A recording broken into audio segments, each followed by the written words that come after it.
ರಾಜ್ಯ ಬಿಜೆಪಿ ಘಟಕದ ಅಧ್ಯಕ್ಷರ ಬದಲಾವಣೆ ವಿಚಾರ ಹೈಕಮಾಂಡ್ ತೀರ್ಮಾನಕ್ಕೆ ನಾವು ಬದ್ಧ ಅಂತ ಕುಮಾರ್ ಬಂಗಾರಪ್ಪ ಹೇಳಿದ್ದಾರೆ. ರಾಜ್ಯ ಬಿಜೆಪಿ ಘಟಕದ ಅಧ್ಯಕ್ಷರ ಬದಲಾವಣೆ ವಿಚಾರ ಈ ಕುರಿತಂತೆ ಕುಮಾರ್ ಬಂಗಾರಪ್ಪ ಪ್ರತಿಕ್ರಿಯೆಯನ್ನ ನೀಡಿದ್ದಾರೆ. ಹೈಕಮಾಂಡ್ ತೀರ್ಮಾನಕ್ಕೆ ನಾವು ಬದ್ಧ ಅಂತ ಹೇಳಿದ್ದಾರೆ. ನಾವು ಯಾವಾಗಲೂ ಹೈಕಮಾಂಡ್ ಜೊತೆ ಇರ್ತೀವಿ, ಆದ್ರೆ ಅನಿಸಿಕೆಯನ್ನ ಸರಿಯಾಗಿ ಹೇಳಬೇಕು ಅಂತ ಕುಮಾರ್ ಬಂಗಾರಪ್ಪ ಹೇಳಿಕೆಯನ್ನ ನೀಡಿದ್ದಾರೆ.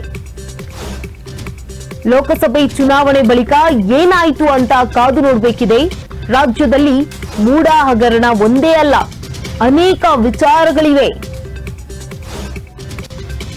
ಕೇಂದ್ರದ ನಾಯಕರು ಕೂಡ ಈ ವಿಚಾರದ ಬಗ್ಗೆ ಗಮನ ಹರಿಸಿದ್ದಾರೆ ಅಂತ ಕುಮಾರ್ ಬಂಗಾರಪ್ಪ ಹೇಳಿಕೆಯನ್ನ ನೀಡಿದ್ದಾರೆ. ಕೆಲವು ರಾಜ್ಯಗಳಲ್ಲಿ ಈಗಾಗಲೇ ಬಿಜೆಪಿ ಅಧ್ಯಕ್ಷರ ಬದಲಾವಣೆ ಮಾಡಿದ್ದಾರೆ. ಇನ್ನು 4 ರಾಜ್ಯಗಳಿಗೆ ಅಧ್ಯಕ್ಷರ ಘೋಷಣೆ ಬಾಕಿ ಇದೆ. ಕರ್ನಾಟಕದಲ್ಲೂ ಬದಲಾವಣೆಯ ನಿರೀಕ್ಷೆಯನ್ನ ಇಟ್ಕೊಂಡಿದ್ದೇವೆ ಅಂತ ದೆಹಲಿಯಲ್ಲಿ ಮಾಜಿ ಶಾಸಕ ಕುಮಾರ್ ಬಂಗಾರಪ್ಪ ಹೇಳಿಕೆಯನ್ನ ನೀಡಿರುವಂತಹದ್ದು. ರಾಜ್ಯ ಬಿಜೆಪಿ ಘಟಕದ ಅಧ್ಯಕ್ಷರ ಬದಲಾವಣೆ ವಿಚಾರವಾಗಿ ದೆಹಲಿಯಲ್ಲಿ ಮಾಜಿ ಶಾಸಕ ಕುಮಾರ್ ಬಂಗಾರಪ್ಪ ಅವರು ಮಾತನಾಡಿದ್ರು. ಹೈಕಮಾಂಡ್ ಏನೇ ತೀರ್ಮಾನ ತೆಗೆದುಕೊಂಡ್ರು ನಾವು ಅದಕ್ಕೆ ಬದ್ಧರಾಗಿದ್ದೇವೆ, ನಾವು ಯಾವಾಗಲೂ ಹೈಕಮಾಂಡ್ ಜೊತೆ ಇರ್ತೀವಿ, ಆದ್ರೆ ಅನಿಸಿಕೆಯನ್ನ ಸರಿಯಾಗಿ ಹೇಳಬೇಕು ಅಂತ ಕುಮಾರ್ ಬಂಗಾರಪ್ಪ ಹೇಳಿದ್ದಾರೆ. ನಾವು ಯಾವಾಗಲೂ ಹೈಕಮಾಂಡ್ ಜೊತೆ ಇದ್ದೇ ಇರ್ತೀವಿ ಅಂತ ಕುಮಾರ್ ಬಂಗಾರಪ್ಪ ಹೇಳಿಕೆಯನ್ನ ನೀಡಿದ್ದಾರೆ.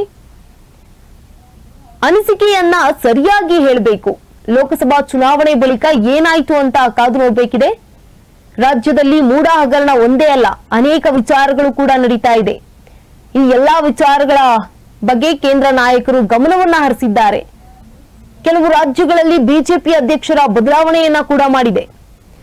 ಇನ್ನು 4 ರಾಜ್ಯಗಳ ಅಧ್ಯಕ್ಷರ ಘೋಷಣೆ ಬಾಕಿ ಇದೆ. ಕರ್ನಾಟಕದಲ್ಲೂ ಕೂಡ ಬದಲಾವಣೆ ನಿರೀಕ್ಷೆಯನ್ನ ಇಟ್ಕೊಂಡಿದ್ದೇವೆ ಅಂತ ದೆಹಲಿಯಲ್ಲಿ ಕುಮಾರ್ ಬಂಗಾರಪ್ಪ ಹೇಳಿಕೆಯನ್ನ ನೀಡಿದ್ದಾರೆ. ಈಗೇನು ನೋಡ್ತಾ ಇದೀವಲ್ಲ, ರೆಬಲ್ ಟೀಮ್ ನಲ್ಲಿ ಕುಮಾರ್ ಬಂಗಾರಪ್ಪ ಅವರು ಕೂಡ ಕಾಣಿಸ್ಕೊಂಡಿದ್ರು. ಯತ್ನಾಳ್ ಅವರ ಜೊತೆಗೆ ಅವರು ಕೂಡ ಇದ್ರು. ವಿಜಯೇಂದ್ರ ಅವರು ರಾಜ್ಯಾಧ್ಯಕ್ಷರಾಗಿರೋದಕ್ಕೆ ಅಸಮಾಧಾನವನ್ನ ಕುಮಾರ್ ಬಂಗಾರಪ್ಪ ಕೂಡ ವ್ಯಕ್ತಪಡಿಸಿದ್ರು. ಈಗ ಕೆಲವೊಂದಷ್ಟು ದಿನಗಳ ಹಿಂದೆ ಸೈಲೆಂಟ್ ಆಗಿದ್ರು, ನಾವು ಹೈಕಮಾಂಡ್ ನಿರ್ಧಾರಕ್ಕೆ ಬದ್ಧರಾಗಿರ್ತೀವಿ ಅಂತ. ಯಾವಾಗ ಅಂತಂದ್ರೆ ಶಾಸಕರನ್ನ ಯತ್ನಾಳ್ ಅವರನ್ನ ಉಚ್ಚಾಟನೆ ಮಾಡ್ತಾರಲ್ವಾ, ಆಗ ಸ್ವಲ್ಪ ಸೈಲೆಂಟ್ ಆಗ್ತಾರೆ. ಇವರು ಜಾರಕಿಹೊಳಿ ಅವರೆಲ್ಲ ಸೈಲೆಂಟ್ ಆಗಿ ಹೈಕಮಾಂಡ್ ನಿರ್ಧಾರಕ್ಕೆ ನಾವು ಬದ್ಧರಾಗಿರ್ತೀವಿ ಅಂತ. ಆದ್ರೆ ಇವರಲ್ಲಿರುವಂತಹ ಸಮಸ್ಯೆಗಳನ್ನ ಅವರು ಹೇಳಿಕೊಂಡಿದ್ದಾರೆ ಅವರ ಜೊತೆಗೆ. ಹೀಗಾಗಿ ಹೈಕಮಾಂಡ್ ನಮಗೆ ಒಳ್ಳೆಯ ಸೂಚನೆಯನ್ನ ನೀಡುತ್ತೆ, ಒಳ್ಳೆಯ ಕೆಲಸವನ್ನ ಮಾಡಿಕೊಡುತ್ತೆ ಅನ್ನುವ ನಂಬಿಕೆಯಲ್ಲಿದ್ದೇವೆ, ವಿಶ್ವಾಸದಲ್ಲಿದ್ದೇವೆ. ಇನ್ನು 4 ರಾಜ್ಯಗಳಲ್ಲಿ ಅಧ್ಯಕ್ಷರ ಬದಲಾವಣೆ ಘೋಷಣೆಯಾಗೋದು ಬಾಕಿ ಇದೆ.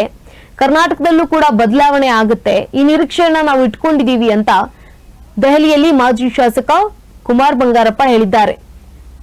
ಇನ್ನು ರಾಜ್ಯದಲ್ಲಿ ಮೂಡ ಹಗರಣ ಅಷ್ಟೇ ಅಲ್ಲ, ಅನೇಕ ಹಗರಣಗಳಿವೆ. ಈ ಎಲ್ಲಾ ಹಗರಣಗಳ ವಿರುದ್ಧ, ಈ ಎಲ್ಲಾ ಹಗರಣಗಳ ಬಗ್ಗೆ ಕೇಂದ್ರದ ನಾಯಕರು ಕೂಡ ಗಮನ ಹರಿಸಿದ್ದಾರೆ.